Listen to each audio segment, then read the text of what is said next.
This is your WLAK Daily News Roundup for Lake Air, 107.5 FM and 1260 AM in Amory. Civic Media News, I'm Terry Bell. Here's what Wisconsin needs to know. Wisconsin Supreme Court will hear a challenge to Governor Evers' 400-year school funding increase. Evers used his line-item veto to make changes that give Wisconsin schools a per-pupil funding boost for the next 4 centuries. Wisconsin governors have sweeping veto powers, but the courts have put limits on striking single words or letters. Donald Trump campaigns for president in Racine today. It's his first Wisconsin stop since calling Milwaukee a horrible city last week. Milwaukee Mayor Cavalier Johnson spoke with reporters shortly after that. I find it kind of perplexing. I find it kind of strange that he would insult the largest city in Wisconsin because he's running for president. Congressman Scott Fitzgerald tells WISN TV's Up Front that Trump was only complaining about the last election. That's where the comment came from, that Milwaukee is just terrible. What he was talking about was the elections in Milwaukee. They're concerned about them. Trump has repeated lies that the 2020 election was stolen from him. Court records say efforts to resolve the American Civil Liberties Union lawsuit against Milwaukee over its plans for protests during the Republican National Convention fell apart in mediation yesterday. The ACLU wants the city's extraordinary event ordinance for the RNC declared unconstitutional. The convention in Milwaukee starts in about a month. Governor Evers is moving ahead with plans for an independent audit of Milwaukee public schools. Bidders have until Monday to respond. Meanwhile, the Milwaukee School Board president says the district is committed to fixing the district's financial problems. A man who brought guns to the state capitol twice last fall will spend a month in jail. Joshua Plesnick brought a handgun to the governor's office in October. He was arrested, posted bail, and came back with an assault rifle after the Capitol building was closed. Plesnick was sentenced last week. Small family farms want more help from Washington for conservation programs. Barb Kalbaugh runs a small farm in Iowa. She says large factory farms currently benefit from a double standard. Industrial scale factory farms, even though they're industrial scale, they do not have to go by industrial standards. They go by ag standards. And that's why we have the problem with pollution that we have. That should be addressed in the Farm Bill. Large farm operators maintain they're always looking for cleaner, safer ways to do business. I'm Terry Bell, Civic Media News. Now here's what you need to know closer to home. For WLAK News, I'm James Kelly. Duluth area commuters will need to contend with single-lane closures on I-35 this week. On Tuesday, southbound I-35 will be reduced to one lane from Garfield Avenue to 27th Avenue West between 7 a.m. and 3:30 p.m. On Wednesday and Thursday, the same closure will be extended from 6 a.m. to sunset, and on Friday, the closure will take place from 7 a.m. to noon. The northbound side will have a single-lane closure on Thursday from 9 a.m. to 6 p.m. and Friday from 9 a.m. to noon. A former Village of Hawkins employee has been accused of stealing thousands of dollars from the village while serving as treasurer. According to court records, 79-year-old Marcia Lyons was charged with theft in a business setting after allegedly attempting to wire transfer nearly $95,000 from the Village of Hawkins library account to JM Bullion Inc. Lyons reportedly admitted that she had transferred the money to her account, saying she was only borrowing it for a couple of days so she could buy gold. St. Louis County officials held a public safety meeting on Monday to discuss the traffic situation for Lowell Elementary School in Duluth. According to a Northern News Now report, the school on Rice Lake Road is facing mounting criticism following a crash earlier this month that involved a school bus that was turning onto Rice Lake Road. Some suggestions shared at the meeting include making the school's parking lot bigger, staggering drop-off and pickup times to reduce traffic, or dedicating turn lanes at the entrance. The Duluth Police Department has identified the alleged attackers who assaulted and robbed a 75-year-old man. According to law enforcement authorities, the incident occurred around 4 p.m. in the Duluth Entertainment Convention Center parking garage. 3 minors allegedly stole the man's backpack and dealt him minor injuries during the assault. Law enforcement authorities say that while they were able to identify the attackers, they were not taken into custody right away, and they have not yet found the man's backpack. Law enforcement authorities are looking for any information regarding a 19-year-old who went missing on Friday. According to the Washburn County Sheriff's Office, Gunnar Hess of Serona told his family he would be going kayaking on Friday and has not been heard from since. Authorities found his truck at the County Road K Namakagon River access site near Trigo, but have found no other signs of him. Anybody with information about his whereabouts should contact the Washburn County Sheriff's Office.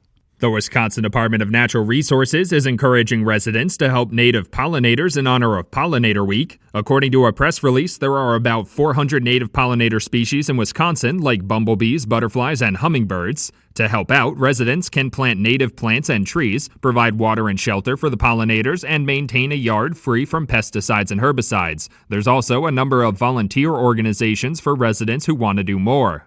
St. Louis County has received a $15,000 grant from the Minnesota Department of Agriculture's Noxious Weed Program to combat 2 invasive species. According to a Northern News Now report, the grant funding is meant to combat the invasive knotweed and wild parsnip plants, which can be harmful to both people and infrastructure. With some of the grant funding, the county will hire somebody to spray herbicide around the areas where the invasive plants have been spotted through late August.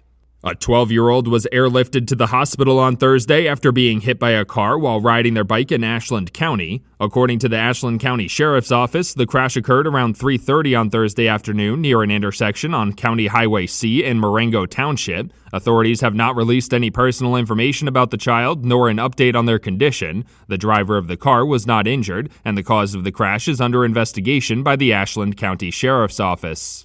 And that's what you need to know. For WLAK News, I'm James Kelly. The Packers released their training camp schedule. Hi, I'm Mike Clemens with sports. The Packers have released their training camp schedule with 13 practices open to the public. Training camp begins Monday, July 22nd. I asked Jordan Love what he plans to do this summer as he heads back home to California. Yeah, just keep working outside of here and getting back with my personal quarterback coach I work with, and just continuing to focus on the little details and things I want to keep working on. And, each guy has their own preference and whatnot. But, I've been with my quarterback coach since sophomore year of high school. So definitely someone I'm comfortable with, and the details and footwork and things like that I need to work on. So it's good work away from here. Baseball, the Brewers' West Coast trip is underway with games in L.A. and San Diego. About a dozen players are from there. Shortstop Willie Adames. Yeah. A lot of guys are really excited to go back to their, roots and, see some family, some friends, and they're probably going to have a lot of fans. We're probably going to have to give them the tickets because they probably have so many guys there. Last night, the Crew losing to the Angels 5-3. With sports, I'm Mike Clemens. On your entertainment beat, I'm Pete Schwaba. Jordan Peele tweeted that his next movie will not be released until October of 2026. The original release date was scheduled for December of 2024. The delay was caused in part by the writers and actors strike last year. There is not much else to report as Peele and the studio are keeping everything on the QT. The project is currently titled Untitled Fourth Film directed by Jordan Peele, no lie, and will be distributed by Universal. It seems Ben Affleck is only interested in marrying and divorcing women named Jennifer.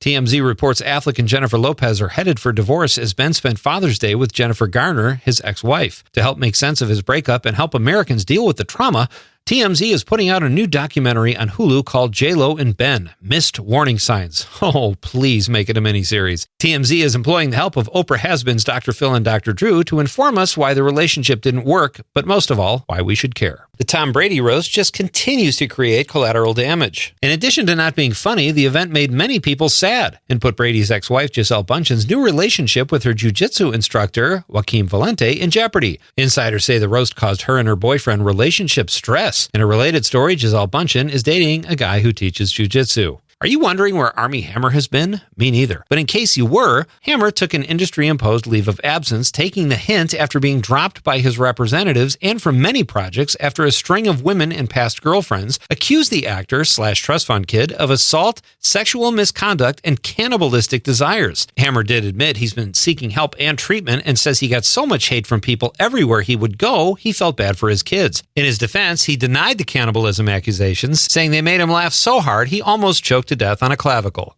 It appears that the summer box office is back thanks to the last 2 weekends. Last week, Bad Boys Ride or Die smoked at the U.S. box office with $56 million. This past weekend, Inside Out 2 almost tripled that and broke records. The animated sequel brought in $155 million in the U.S. alone, smashing expectations and making it the second highest grossing animated film in movie history. Inside Out 2 added another $140 million from only 38 markets overseas, bringing its global total to $295 million in just 4 days. This is the largest opening weekend for a film since Barbie. Bad Boys Ride or Die showed some staying power with $33 million domestically and sits currently at $215 million worldwide. Other big summer openings right around the corner are A Quiet Place Day 1, June 28th, Despicable Me 4, July 3rd, and Deadpool and Wolverine on July 26th. For more showbiz fun, tune into Nightlight with me, Pete Schwaba, weeknights from 7 to 9 p.m. on the Civic Media Radio Network. With your forecast, I'm Corey Hartman. Mostly cloudy today, highs in the upper 80s, winds gust to 30 out of the south. Any shower or thunderstorm could have heavy rainfall, including tonight, a low around 64 degrees and still a bit on the breezy side. For Wednesday, storms in 73. Currently 75 degrees. That's your WLAK Daily News Roundup from Civic Media. Subscribe to this podcast on Spotify, Apple, or wherever you find your podcasts. Find more news at lakeair.radio.